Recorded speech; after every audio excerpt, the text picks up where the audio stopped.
اللہ نے عروج و زوال کے جتنے قصے ہمیں سنائے ہیں، جو بڑی بڑی قومیں تباہ ہوئیں، وہ غربت کی وجہ سے نہیں ہوئی، ٹیکنالوجی کی کمی کی وجہ سے نہیں ہوئی، اپنی اخلاقی پستی کی وجہ سے تباہ ہوئی۔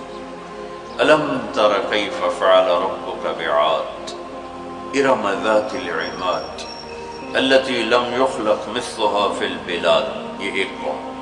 وثمود الذين جابوا الصخر بالواد، یہ ایک دوسری قوم۔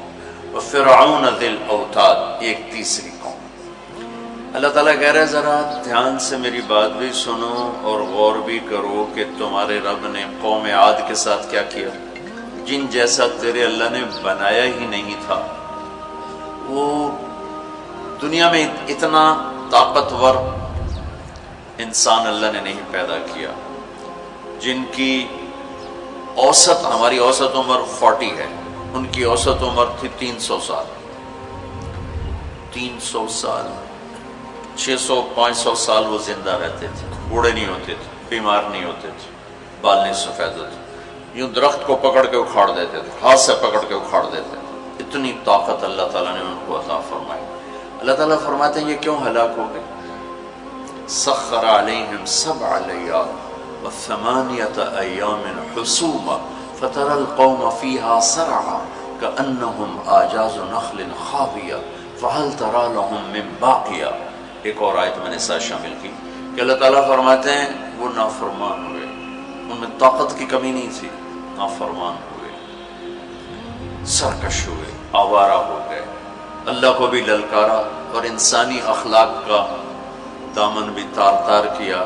تو اللہ نے کہا میں نے ان پر ایک ہوا چھوڑی، وہ کہتے تھے من اشد منا قوة، کوئی ہم سے طاقتور ہے تو اس سے ہمیں ڈراؤ۔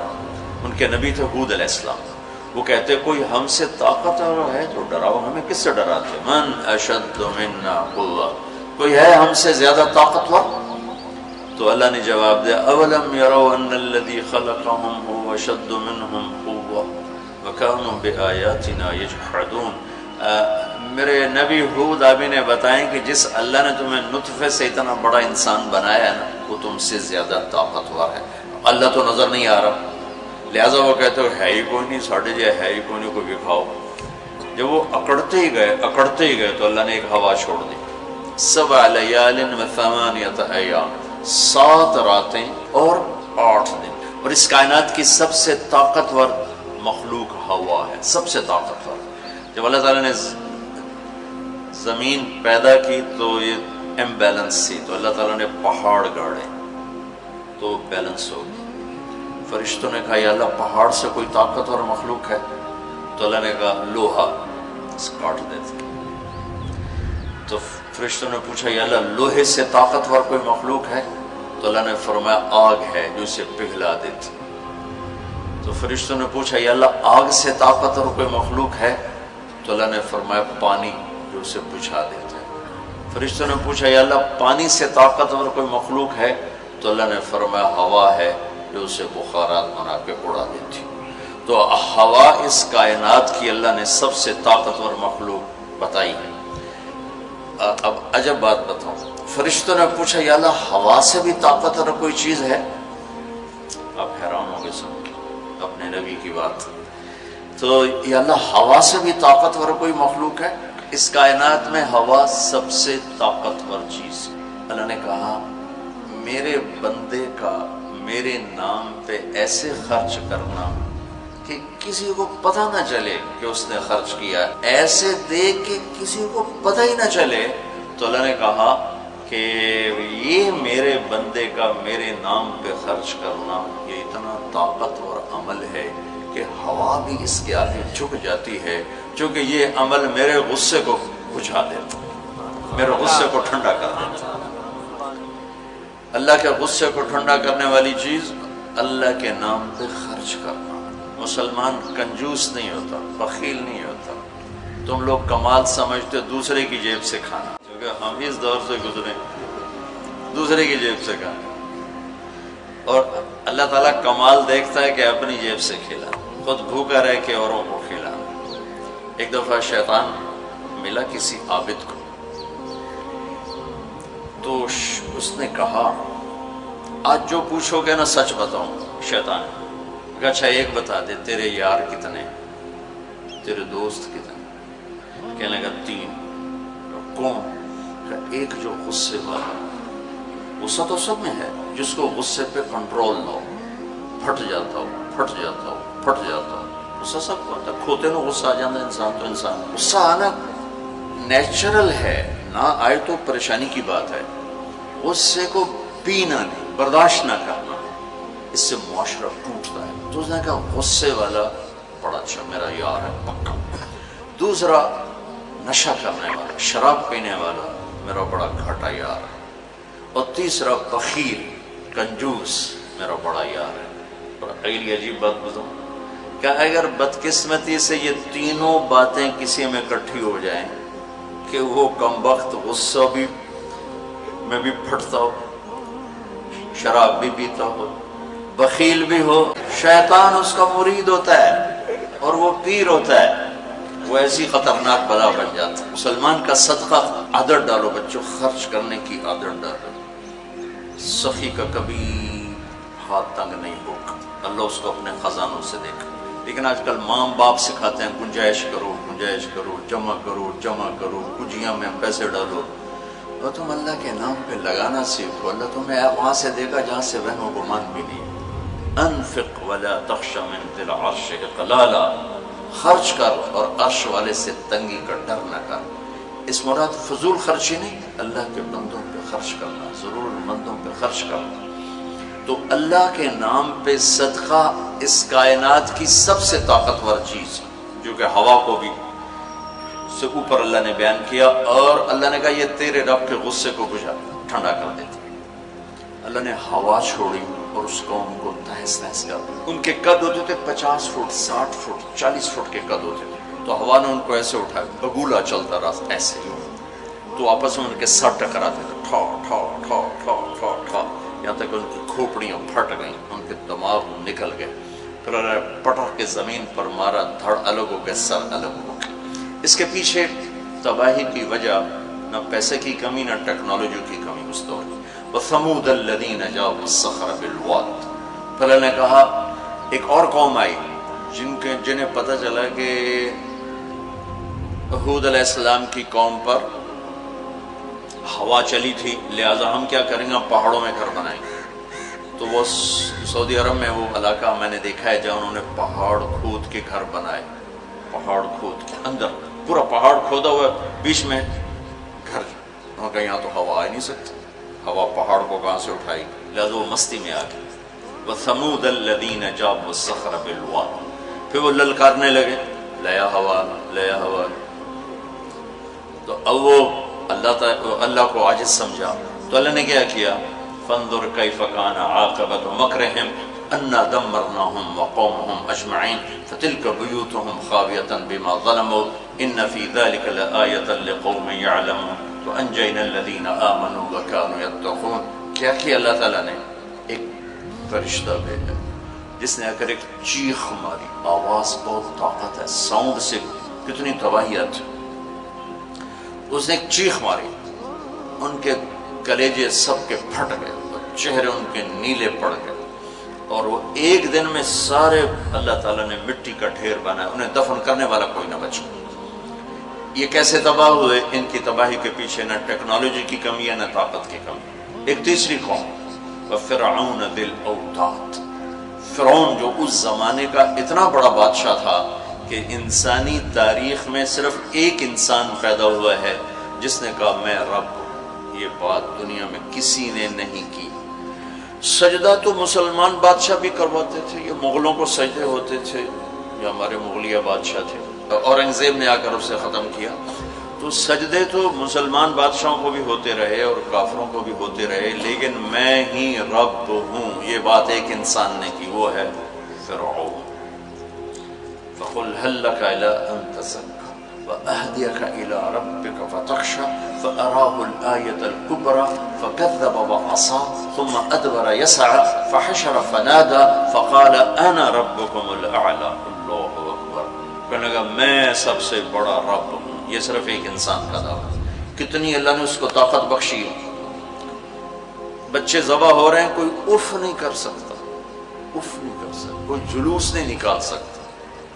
بچہ پیدا ہوتا ہے ذبح کیا جا رہا، پیدا ہوتا ہے ذبح، بچیاں چھوڑی جا رہی، بچے ذبح کیا۔ نقتل ابناءهم ونستحيي نساءهم وإنا فوقهم قاهرون، سارا قرآن سے آپ کو بتا رہا ہوں۔ تو وہ اس زمانے کی سب سے بڑی ٹیکنالوجی، سب سے بڑی طاقت، یہاں کیا زوال ہے؟ اخلاقی پستی۔ سمود میں کیا زوال ہے؟ اخلاقی پستی۔ عاد میں کیا زوال ہے؟ اخلاقی پستی۔ کسی قوم کا سب سے بڑا سرمایہ اس کے اخلاق ہوتے ہیں۔ ٹیکنالوجی ثانوی چیز ہے، سونے چاندی کی کانیں، تیل کے خزانے، یہ دوسرے نمبر کی چیز ہے۔ سب سے پہلا سرمایہ وہ آپ میری جو نسل ہو، وہ آپ کے عالی اخلاق، آپ کا اچھا کردار، آپ کی حیا والی زندگی، آپ کی کردار والی زندگی، یہ میرے ملک کا سب سے بڑا سرمایہ ہے۔ اگر میری نسل کے اخلاق بگڑ گئے، حیا کی چادر تار تار ہو گئی اور ناشگانہ زندگی میں داخل ہو گیا اور وہ ثقافت بن گئی، تہذیب بن گئی، تو اس قوم کے ہلاک ہونے کو کوئی نہیں بچا سکتا کہ آسمان والے کا فیصلہ اترتا ہے۔ جب آسمان والا فیصلہ کرتا ہے تو زمین کی ٹیکنالوجی اسے بچا نہیں سکتی۔ فرعون نے بھی کہا قومن فاتنا بما تعدنا ان کنت من الصادقین، نوح علیہ السلام کی قوم نے کہا نوح علیہ السلام سے، لاؤ کدھر ہے تیرے رب کا عذاب، فاتنا لے کے آؤ، کدھر ہے تیرے رب کا عذاب، انما یاتیکم بہ اللہ ان شاء وما انتم بمعجزین، اللہ جب لائے گا تو پھر تم کچھ کر نہیں سکو گے۔ ایک تندور سے پانی نکالا اور ساری نسل کو اللہ نے پانی میں بہا دیا، ساری نسل۔ تو میں آپ کے سامنے اپنی بات کو مدلل کر رہا ہوں قرآن پاک سے کہ قوموں کے زوال اور عروج کا تعلق ٹیکنالوجی سے تھوڑا ہے اور اخلاقیات سے زیادہ ہے۔ اخلاقی پستی کسی بھی قوم کے زوال کا سب سے بڑا سبب ہے، اخلاقی بلندی کسی بھی قوم کے عروج کا سب سے بڑا سبب ہے۔ فرعون نے بچے ذبح کیے، بچیوں کو چھوڑا، عبرت کا نشان بنا دیا لوگ۔ سولی سب سے پہلے اس نے ایجاد کی، اور پھر میرے رب نے فَأَخَذْنَاهُ وَجُنُودَهُ فَنَبَذْنَاهُمْ فِي الْيَمِّ، آگے سمندر، پیچھے فرعون، بیچ میں موسیٰ علیہ السلام کی قوم، تو کہنے لگے مروا دیا موسیٰ، مروا دیا۔ اب تو آگے سمندر پیچھے فرعون، اگے جاؤ تو پانی پچھو تو فرعون دا سوٹا ان کی دے جا تو موسیٰ علیہ السلام نے کہا کلا، ڈرو نہیں، ان معی ربی۔ آپ کو عجب تقابل کر کے دکھاؤں، موسیٰ علیہ السلام 40 سال رہے اپنے قوم کے ساتھ، 2 نبی، ایک موسیٰ ایک ہارون، اور اپنا سب کچھ قربان کیا۔ جب آگے سمندر دیکھا، پیچھے فرعون دیکھا، تو انہیں نہ موسیٰ یاد رہے نہ ہارون یاد رہے، انہیں اپنے پڑ گئے، انا لمدرکون، موسیٰ مروا دیتے سن، یا آپ ہمارے رسول ہیں، آپ ہمارے نبی، آپ کا کیا بنے گا، کوئی فکر نہیں، ہارون کا کیا، سانو اپنی پہ گئے، ان مروا دیا تو انہیں موسیٰ، تو انہوں نے کہا کلا ان معی ربی سیہدین، ہرگز نہیں، میرا اللہ میرے ساتھ ہے، مجھے راستہ دکھائے گا۔ لیکن کلا میں ایک اشارہ ہے کہ تمہیں مرنا ہی چاہیے، یا تمہیں فرعون مارے یا تمہیں پانی مارے، لیکن چونکہ میرا اللہ میرے ساتھ ہے تو انشاءاللہ مجھے راستہ ملے گا، تمہیں بھی مل جائے گا، میری تو فیض تمہیں بھی مل جائے گا۔ تو جب وہ بالکل قریب آ گیا تو اللہ نے کہا فضرب بعصاک البحر، لاٹھی مار۔ لاٹھی اللہ نے فرعون کے لشکر پہ نہیں مروائی، عجیب بات، کہ پانی پہ لاٹھی مار، بالکل عقل کے خلاف، پانی پہ لاٹھی مار۔ موسیٰ علیہ السلام نے یہ نہیں پوچھا یا اللہ اب پانی تے سوٹے مرن دا کی مطلب، فرعون دے سرج مروا، کہا نہیں ادھر مار۔ فانفلق البحر فکان کل فرق کالطود العظیم، میرے رب کی قدرت، ایک دم اس لاٹھی سے ٹھوٹھے مارتا سمندر 12 راستوں میں تبدیل ہو گیا، اور سارا پانی ایسے سیمنٹ کی دیوار بن کے کھڑا ہو، ایسے کوئی جنبش نہیں، اور 12 قبیلے تھے، 12، تو ہر قبیلہ ایک راستے پہ پانی میں انٹر ہو گیا، تو بڑی بڑی دیواریں۔ اب ان کو پریشانی شروع ہو گئی کہ پتہ نہیں نال دینا کی حال ہے، تو اللہ تعالیٰ نے پانی کو ٹرانسپیرنٹ کر دیا، یا پہلے ہوتا ہے لیکن نظر نہیں آتا نا، تھک ہو، تو اللہ تعالیٰ نے دکھانا شروع کر دیا، وہ جا رہا ہے، وہ جا رہا ہے، وہ جا رہا ہے، سب جا رہے ہیں، جا رہے ہیں، جا رہے ہیں، سب پار نکل گیا، تو فرعون کنارے پر آ گیا، انٹر ہوا، اس کے ساتھ اس کا لشکر انٹر ہوا، تو اللہ نے پانی کو حکم دیا تو پانی دوبارہ حرکت میں آیا اور سارا لشکر اس کے اندر ڈوبا، غرق ہوا۔ کہنے لگے ہمیں اعتبار نہیں، دکھاؤ واقعی مر گیا ہے۔ پانی کی موج نے اٹھایا اور باہر پھینک دیا۔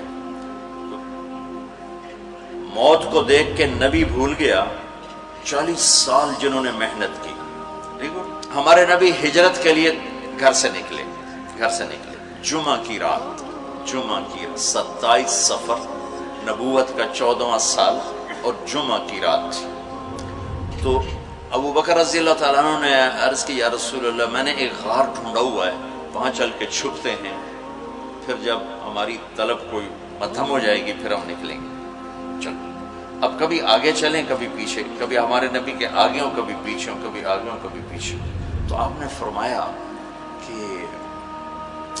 ابو بکر یہ کیا کرو، کبھی آگے کبھی پیچھے، کبھی آگے کبھی پیچھے۔ تو کہنے لگے یا رسول اللہ اخاف الرصد فامشی امامک واخاف الطلب فامشی خلفک۔ یا رسول اللہ جب مجھے یہ خیال آتا ہے کہ آگے کوئی دشمن چھپا ہوا وار نہ کر دے تو میں آگے چلتا ہوں کہ وار میرے اوپر پڑے آپ پہ نہ پڑے، اور جب مجھے خیال آتا ہے کہ پیچھے سے آ کے حملہ نہ کر دے تو میں بھاگ کے پیچھے ہو جاتا ہوں کہ اگر کوئی وار کرے تو میرے اوپر آئے آپ پر نہ آئے۔ انا لمدرکون، ابو بکر کا عمل اور بنی اسرائیل کا عمل آپ فرق دیکھ رہے ہو۔ اگلے دن اچھا ہمارے نبی پنجوں پہ چل رہے تھے، پنجوں پہ، پورا پاؤں نہیں کہ اس زمانے میں کھوجی، جب تک کچی سڑکیں تھی یہ علم تھا، خود ہمارے گاؤں میں کھوجی تھے، کچی سڑکوں پہ پاؤں کے نشان پر چلتے چلتے سینکڑوں میل چلے جاتے تھے۔ ہمارے دادا کے اونٹ چوری ہوئے ڈیرہ غازی خان، چوری ہونا کوئی بڑی بات نہیں تھی، بےزتی سمجھی جاتی تھی اس زمانے میں، فلانے سردار دی چوری ہو گئی، تو وہ کھوجی کو لے کر چلے میاں چنو کے پاس ہمارا گاؤں ہے، وہاں سے چلتے چلتے ڈیرہ غازی خان سے چوٹی پہنچے، پاؤں کا نشان دیکھتے دیکھتے، اور وہاں سے اپنے اونٹ لے کر واپس آئے۔ تو میرے نبی پنجوں پر چل رہے تھے کہ قدم کا نشان نہ پڑے، لہذا جب آپ پہاڑ کے قریب پہنچے، یوں سیدھا پہاڑ ہے بالکل قارس اور ایسے، جب آپ چڑھنے لگے تو انگلیاں اتنی درد کرنے لگیں کہ آپ سے چڑھا نہیں گیا۔ تو ابو بکر رضی اللہ تعالیٰ عنہ نے آپ کو کمر پہ بٹھایا اور کمر پہ بٹھا کے اس پہاڑ کو اوپر لے کر کے، کبھی اللہ آپ کو لے جائے تو آپ دیکھنا کتنا وہ اوکھا پہاڑ ہے جس پر ابو بکر اوپر لے کر گئے۔ پھر آپ کو باہر بٹھایا، کہا آپ باہر بیٹھیں، خود اندر تشریف لے گئے۔ اندھیرا تھا تو ٹٹول کے سوراخ بند کرنے شروع کیے، روڑے پتھر اس سے۔ اب سوراخ باقی تھے اور روڑے ختم ہو گئے، تو اپنی پگڑی اتاری اور اس کو پھاڑ کے سوراخ بند کیے۔ پھر بھی سوراخ باقی تھے تو کرتا اتارا اور اس کو پھاڑ کے سوراخ بند کیے۔ پھر ایک سوراخ باقی رہ گیا، وہ جس میں سانپ تھا، اس کے اوپر اپنی ایڑی کو رکھ دیا۔ پھر عرض کی یا رسول اللہ آپ تشریف لائیں۔ آپ کو اندھیرے میں پتہ نہیں چلا کہ ابو بکر کے نہ پگڑی ہے اور نہ کرتا ہے۔ جب تھوڑی روشنی ہوئی، صبح صادق ہوئی، روشنی ہوئی تو دیکھا ابو بکر کے نہ کرتا نہ پگڑی۔ تو آپ نے کہا ابو بکر تیرا کرتا تیری پگڑی؟ کہ یا رسول اللہ آپ یہ دیکھ رہے ہیں یہ سارے سوراخ تھے، مجھے خیال ہوا کوئی چیز آپ کو تکلیف نہ پہنچائے تو میں نے یہ سارے بند کر دیے۔ تو اس پر ایک دم میرے نبی کی آنکھیں بھر آئیں اور اب بے ساختہ روئے اور ہاتھ اٹھا کر رکھا، یا اللہ میں ابو بکر سے راضی ہوں، تو بھی اس سے راضی ہو جا اور اسے جنت میں میرا ساتھی بنا تھا۔ تو فوراً جبریل آئے اور عرض کی یا رسول اللہ تعالیٰ فرما رہے ہیں کہ ہم ابو بکر سے راضی ہیں، وہ جنت میں آپ کا ساتھی بنانے کی بشارت دیتے ہیں۔ بنو اسرائیل کہہ رہے ہیں مروا دیا، اور ابو بکر کیا کر رہے ہیں آپ کو تقابل کر کے بتا۔ پھر اگلے دن قریش کا کھوجی صرف انگلیوں کو پہچانتا غار سور کی طرف چل پڑا۔ جب وہ چلے تو میرے رب کا غیبی نظام حرکت میں آیا۔ اللہ نے ایک بیل اگائی، وہ کافی کھلی جگہ ہے، بیل اگائی، بیل، اس کے شاخوں کے اندر اللہ نے مکڑیوں کو حکم دیا، انہوں نے جالا بنا دیا، ایک کبوتری نے آ کے انڈے دے دیے۔ کھوجی ٹھیک دروازے پہ لے کے آ گیا، کا پاؤں کا نشان یہاں تک۔ تو اب ابو بکر کے دل پہ کیا گزر رہی تھی وہ قرآن بتاتا ہے۔ بنو اسرائیل کے دل پہ کیا گزری قرآن نے کہا، انہیں اپنی پڑ گئی، اپنے نبی کی بھول گئی۔ لیکن جب یہاں دشمن سر پہ پہنچا ہے تو ابو بکر کے دل پر کیا گزری اس کو قرآن بتاتا ہے، اذ یقول لصاحبہ لا تحزن ان اللہ معنا، جب ہمارے نبی نے اپنے ساتھی ابو بکر سے کہا غم نہ کر اللہ ہمارے ساتھ ہے، غم نہ کر اللہ ہمارے ساتھ ہے۔ یہ غم کا لفظ ہے، خوف کا لفظ نہیں، کہ ڈر نہیں، اللہ ہمارے ساتھ ہے۔ اگر قرآن کہتا لا تخف، ڈرو نہیں، اللہ ہمارے ساتھ ہے، تو ڈرو نہیں کا لفظ بتلاتا کہ ابو بکر کو اپنی پڑ گئی، یار میرا کی بڑھنا ہے۔ قرآن کہتا ہے غم نہ کر، ابو بکر کو اپنی ذات بھول گئی، اپنے نبی کا غم لگ گیا کہ یا اللہ میرے نبی کا کیا بنے گا، یا اللہ میرے نبی کا کیا بنے گا۔ تو اللہ تعالیٰ نے فرمایا اس ابو بکر کے سینے کو سامنے رکھ کر کہ اپنے حبیب کی زبان سے کہلوایا غم نہ کر اللہ ہمارے ساتھ ہے، اللہ ہمارے ساتھ ہے۔ پھر دونوں امتوں کا فرق بتانے لگا۔ بنو اسرائیل نے سمندر پار کیا، فرعون کو غرق ہوتے دیکھا، اور ایک نبی آگے ایک پیچھے، دو رسولوں کے درمیان جا رہے ہیں، اور آگے ایک بستی میں دیکھا فمروا علی قوم یعکفون علی اصنام لہم، وہ ایک بتوں کی پوجا کر رہے تھے۔ اتنے ماٹھے تھے عقل کے بنو اسرائیل کہ پتھر کی پوجا ہو رہی، 40 سال نبی کی صحبت ہے، بڑے بڑے معجزے دیکھے، اور ابھی پانی پاؤں پہ لگا ہوا ہے، سمندر کو پھٹتے دیکھا، فرعون کو ڈوبتے دیکھا۔ موسیٰ علیہ السلام سے کہنے لگے اجعل لنا الہا کما لہم آلیہ، موسیٰ علیہ السلام جی ہماری ایک درخواست۔ کہنے لگے کیا؟ اے جو ہے خدا سانو ہی لے دے، ایسے میں انہوں متھر ٹیکی۔ اتنی چھوٹی عقل کے تھے کہ ایک لے دے ہمیں، ان کو توڑے جا بے عقل میں دنیا جو ایک ہی کوئی، انکم قوم تجہلون۔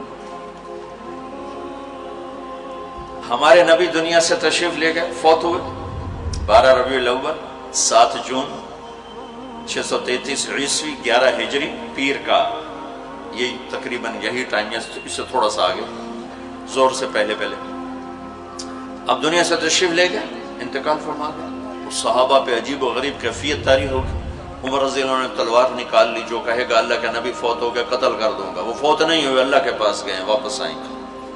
ابوبکر صدیق کو پتہ چلا، وہ عوالی ایک محلہ ہے، وہاں گئے ہوئے تھے اپنی بیگم کے پاس، وہاں سے دوڑتے ہوئے آئے، تھوڑے سے چھلانگ لگائی، گھر میں داخل ہوئے، اپنی بیٹی کے حضرت عائشہ کے گھر میں آپ کا انتقال ہوا، آپ کے چہرے سے کپڑا ہٹایا، ماتھا چوما، آنسو گرے، اور کہا طبت حیا و میتا، میرے محبوب آپ دونوں حالتوں میں پاک پاکیزہ خوشبودار ہیں، دنیا سے جانے کے بعد بھی اور دنیا میں رہتے ہوئے بھی۔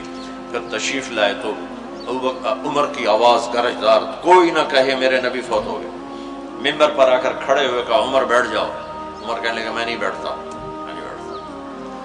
تو کہنے لگے ایھا الناس من کان یعبد محمدا فإن محمدا قد مات، جو لوگ محمد کی پوجا کرتے تھے تو سنو آج ان کو اللہ نے اٹھا لیا ہے۔ ومن کان یعبد اللہ فإن اللہ حی لا یموت، اور جو اللہ کی پوجا کرنے والے ہیں وہ سن لیں کہ اللہ موت سے پاک، زندہ، قائم دائم، حی قیوم، موجود ہے۔ تو پھر آپ نے یہ آیت پڑھی انک میت و انہم میتون، میرے حبیب آپ نے بھی موت کا ذائقہ چکھنا ہے، وہ سب نے موت کا پیالہ پینا ہے۔ اور یہ آیت پڑھی وما محمد الا رسول قد خلت من قبلہ الرسل افإن مات او قتل انقلبتم علی اعقابکم، میرے نبی بھی تو رسول ہیں جیسے اور رسول ہیں، ان کو بھی تو موت نے آنا ہے، تو تم میرا راستہ چھوڑ دو گے، میرا دین چھوڑ دو گے۔ تو عمر رضی اللہ تعالیٰ عنہ فرماتے ہیں میری ٹانگوں سے جان نکل گئی، چونکہ مجھے پتہ چل گیا کہ آپ فوت ہو گئے ہیں، تو میں یوں نیچے گرا، سیدھا ایسے اسٹریٹ نیچے گرا کہ مجھے یوں لگا جیسے یہ قرآن آج اترا ہے، جیسے یہ قرآن آج اترا ہے۔ تو ابوبکر صدیق رضی اللہ تعالیٰ عنہ صحابہ کا ایمان اور بنو اسرائیل کا ایمان اب تقابل، دو نبیوں کی موجودگی میں اتنے بڑے معجزے دیکھ کر ایک پتھر کا بت دے ہم بھی اس کو سجدہ کریں، اور یہاں میرے نبی دنیا سے جا چکے ہیں، اور ابو بکر صدیق اعلان کرتے ہیں کہ اللہ زندہ ہے، موت سے پاک ہے، اور میرے نبی کو اللہ نے بلا لیا جیسے ہر نبی کو بلایا، میرے نبی کو بھی بلا لیا ہے۔